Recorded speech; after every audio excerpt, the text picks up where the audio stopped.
This is K2 News at 5 on your side.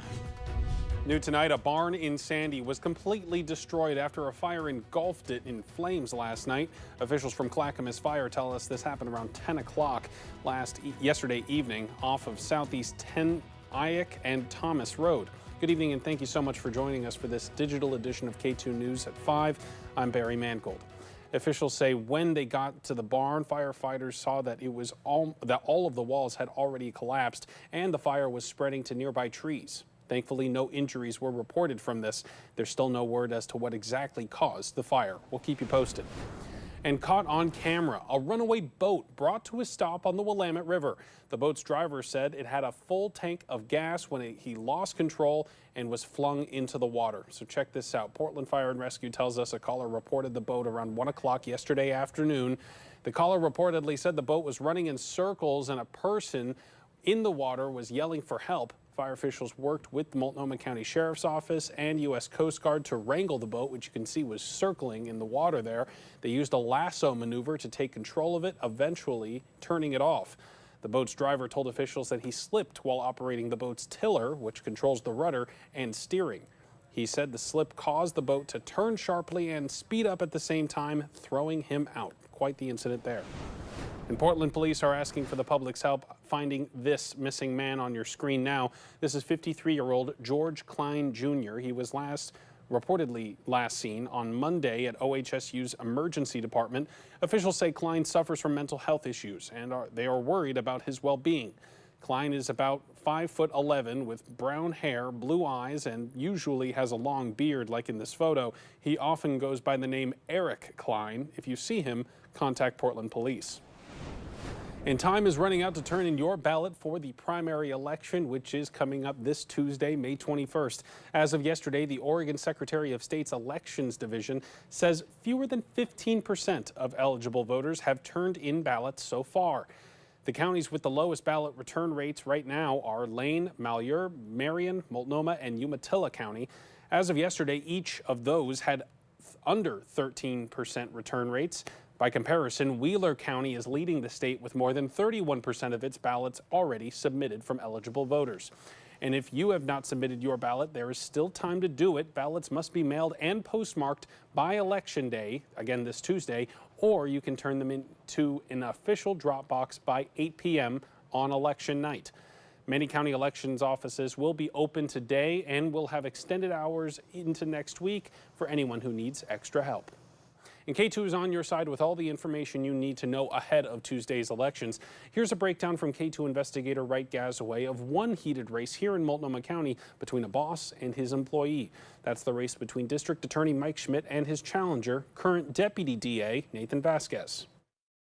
Portland and Multnomah County are dramatically different from May 2020, when Mike Schmidt won office with nearly 77% of the vote. Portland endured more than 100 nights of protests and riots in the summer of 2020. Homelessness has exploded. Fentanyl and open-air drug use are wreaking havoc on the city. Gun violence is at historic levels.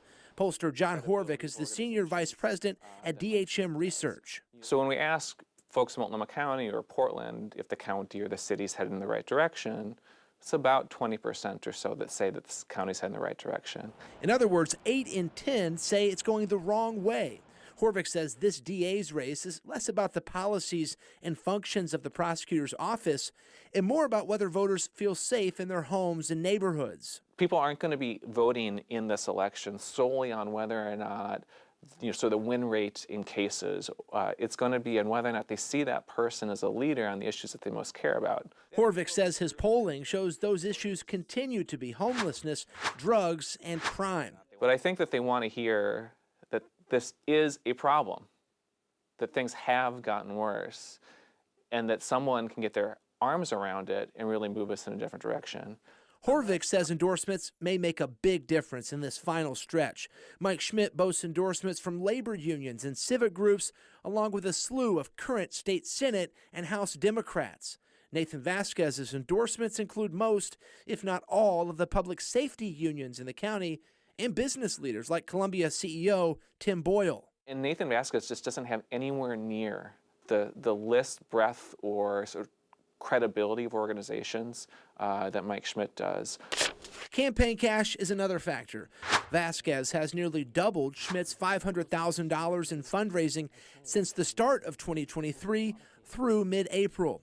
We asked each man why voters should support them in an interview for KATU's Know Your Candidates. On my path, and voting for me means that you're bringing in someone with an immense amount of experience and a proven track record for delivering. We've faced a lot of challenges over these last 3.5 years, and for each one of those challenges, whether it's homicides in our community, gun violence, auto theft, catalytic converter theft, organized retail theft, no matter what the challenge is, we have implemented solutions and we're seeing results. Harvick says ultimately the race will be a referendum on Mike Schmidt and his time in office.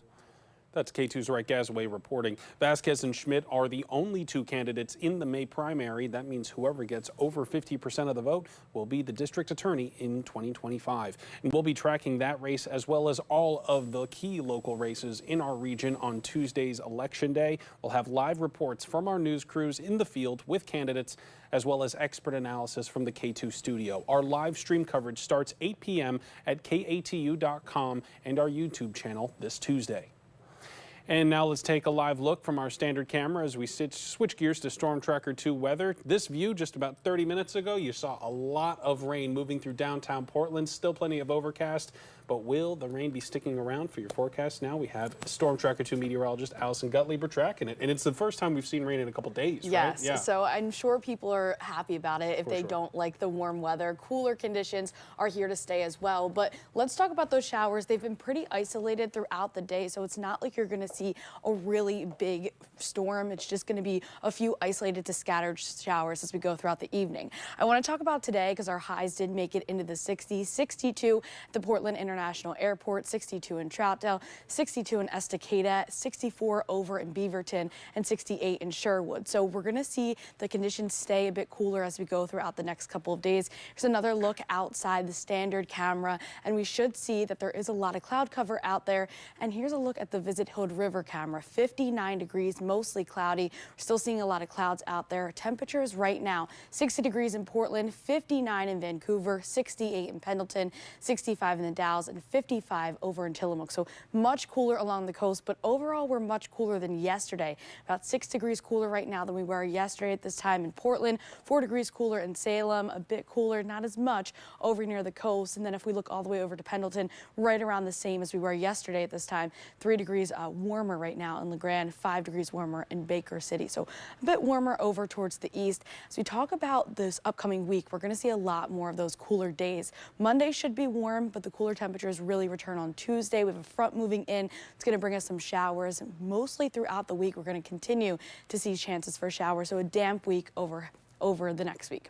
I want to talk about the radar. There are some of those scattered showers out there, some showers over towards the Cascades. That's where you're seeing most of that rainfall. A lot of moisture over there, Government Camp up to Hood River, even going over towards the west. But I will talk about over towards the east as we see over towards Pendleton, some chances for some light showers in the Pendleton area and then up in Washington as well. Now let's talk about tonight. There are a few scattered showers as we move later on this evening. Going over towards the coast, they're still going to see moisture as we start out the morning. This is a look at 1:30 on Sunday. There is going to be also some fog as well. And then you can see more cloud cover as we go throughout the day on Sunday, a mix of sun and clouds really. And then on Monday, we have a high pressure getting closer to our area. We should see the temperatures back around the 70s for the valley. Over towards the coast, still in the 60s, but we should see some clearing skies Monday throughout the afternoon and even the evening. Tuesday, that's when that front moves in. We have more chances for rain on Tuesday as well. So let's talk about the full 7-day forecast. 65, partly sunny for tomorrow. As we get into Monday, should see a more dry day. 72 in the 60s on Tuesday as well. 62 chance for showers on Wednesday. Notice the overnight lows are going to get a bit warmer over the next couple of days. We're sitting close to the 50s, but Thursday chances for showers. 66, still chances for showers on Friday and even Saturday, both in the 60s. So overall, this week is going to be a bit cooler and more chances for rain. So completely different than we had last week. Yeah, this time last week, I remember we were looking at 7 sunny days. Now, Yes. a bit different, for Yes, sure. very different. Okay, thanks so much, Allison. And today marks 44 years since an event that we will never forget, the eruption at Mount St. Helens. This was the deadliest eruption in American history. 57 people lost their lives, and the landscape surrounding the mountain was changed forever. This is some of our video archived from that time. The blast sent an estimated 540 million tons of ash across western Washington. Some of it traveled all the way around the world. And in addition to today's anniversary, it's also Volcano Awareness Month. And there are several active volcanoes in Washington and Oregon beyond Mount St. Helens. Some of them are in our own backyard, and if conditions are right, they could erupt. Officials say you should be ready in case of an eruption, even if you don't live close to a volcano. There can be hazards way beyond the footprint of the volcano. At the volcano, you could have hazards like potential for lava flows, you could have mud flows, you can have ash, but also farther away, downwind, you can have ash falling. You can also have lahars or volcanic mud flows flowing down river channels. This happened on May 18th, 1980, when some of these lahars and these mud flows were flowing down the Toutle River. The Toutle empties into the Cowlitz empties into the Columbia. It's important that people understand where they're living. They understand if there are hazards that could affect them. And right now, all volcanoes in our region are showing normal levels of background activity and no eruptions are expected. But based on past history, geologists say the Pacific Northwest can expect 1 to 2 eruptions every century. And coming up on Memorial Day, a KATU news special, Wildfire Season, Prepare and Protect. It's an entire program dedicated to getting you ready for wildfire season and getting you geared up to protect your health, your life, and your home. You can watch that special on Memorial Day, May 27th at 6:30 p.m. right here on KATU. And speaking of Memorial Day weekend, the Portland aerial tram will close for routine maintenance during that time. Crews will shorten the rope that brings the tram from one station to another. It stretches over time and must be shortened every 18 months and replaced every 6 years. The work starts at 7 p.m. on Thursday, May 23rd, and it ends around 5 Thursday that Tuesday night. And from garage to grand opening, today the Oregon Dog Rescue opened a new facility more than quadrupling the size of their last building. We toured the new 13,000 square foot facility, which the organization says will house nearly 2,000 dogs each year.